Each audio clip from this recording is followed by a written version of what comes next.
Hi, welcome to Grace Place Farm and Gardens. My name is Mason Prescott, and this is a Build Your Own Farm Store series. Today, we're going to be talking about insulation, electrical, and HVAC.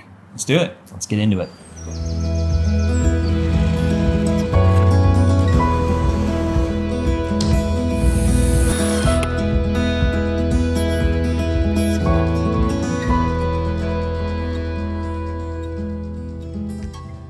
All right, so to get started with this episode, we're going to share a little bit of some from our story because we made a pretty drastic change. We ordered our prefabricated shed and we had our foundation, everything laid all set.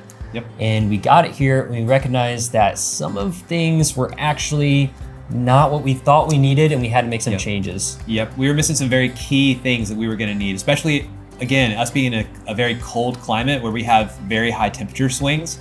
The things that we needed that we noticed we did not have on our original one was, number one, we had no insulation underneath our floor to prevent any kind of heat loss to the ground.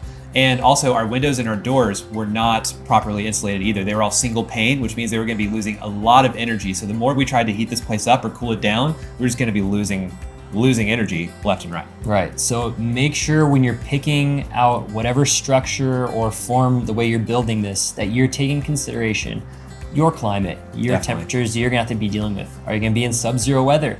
Are you going to be dealing with scorching hot heat? Right. Make sure you have the proper insulation, windows, roofing, whatever that looks like, make sure that that checks out.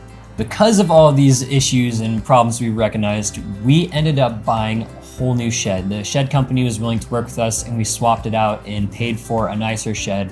We could have done the work ourselves, but when it came to crunching the numbers to figure out what was gonna be more cost efficient, fortunately, it was cheaper for us to just return the shed and get a whole new shed. It was gonna be a lot of extra work for us to try to do it ourselves.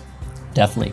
Speaking of a lot more work, yeah. We also made a unique decision to add in a whole new electrical line of service for just strictly powering our farm store. Yes. We were going to have industrial freezers, refrigerator, and freeze dryers all running inside the farm store. So we knew we were gonna be drawing a lot of power, which was already gonna be a lot to tax on our farmhouse. So why don't you go ahead and talk to us a little bit about some things we had to consider and do for installing that. Right, so as Mason said, we knew that if we were to add any one of these appliances to the power grid for our existing house, it was going to overwhelm our ability to manage everything that was already hooked up. So we knew we needed to get additional service. And so we made the decision just to put it on its own separate line to go ahead and dig a trench directly from our pole out to our farm store and then lay our own cable, which you don't have to go that option. You can have actually, most of the time we recommend you not, but you can have your electrical provider do that for you. But for us, it's been great because it keeps all of the electrical budgeting and all of our power consumption for the farm store on a completely different line item from everything going on with our farmhouse, which makes it really, really nice just as far as budgeting and all of that. Right, something else we did with that, we rented a ditch witch to be able to dig out that line, and we did the last bits that we needed to by hand. So you can look at that as well as an option if you don't have your own heavy machinery, look into renting a ditch witch.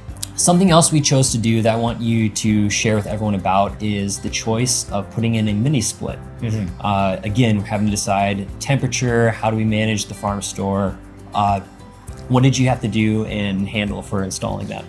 Right, so the mini split was a decision that we made for a few reasons. Number one, the roof in our shed is not deep enough on our trusses to be able to support like a more traditional HVAC system where we have ductwork and things like that. So the mini split made a whole lot of sense for us because it's such a small space, it's very open, it's one big area.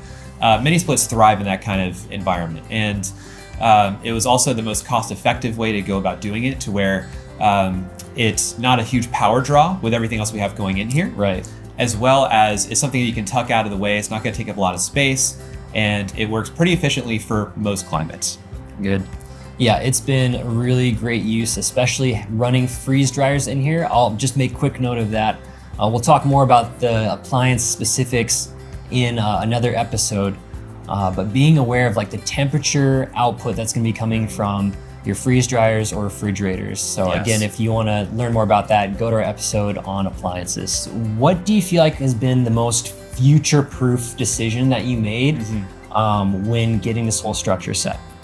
So one of the most important decisions that we made was to buy oversized electrical cable that went into the ground to hook up to our service panel. Now this is important because what it does is it allows us to, in the future, if we ever needed to upgrade our panel, right now we're operating everything you see in here on 100 amps, which is about half of like an average house. A standard panel in a house like 200, we're running everything on 100. Now, we have the ability, if we ever needed to upgrade all the way to 150, say that we wanted to add some more appliances or some other large equipment, or even attach something to the outside of the structure, or upgrade in any kind of way, we have that capacity. And it would be a relatively easy thing to just change out our panel, put in a larger one, and then we would have more ability to have power out to our store. Great.